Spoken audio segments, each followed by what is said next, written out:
কি অসাধারণ দৃশ্য যখন এই চা বাগান, এই পাহাড়, এই জঙ্গলের মধ্যে আমরা যাচ্ছি।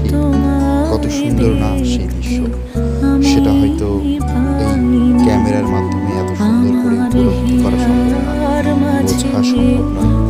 সেই বাতাস, সেই সুঘ্রাণ, সেসব ফুল, কিন্তু সত্যিকার অর্থেই আমরা দেখেছি, অনুভব করেছি, বুঝেছি কি অসাধারণ এক জায়গা, কি সবুজের জীবন, সেখানে পাখিদের গান, সব মিলে অসাধারণ।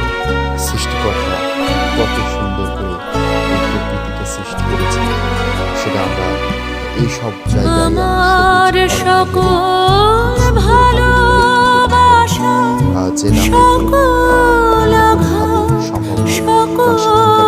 আশায় আমার। এই সব কিছুই শুধুমাত্র ফোনের স্ক্রিনে দেখলে সেটা উপলব্ধি করা কখনোই সম্ভব হবে না। তাই আমাদের প্রয়োজন ভ্রমণের দৃষ্টি এবং ভ্রমণের আকাঙ্ক্ষা।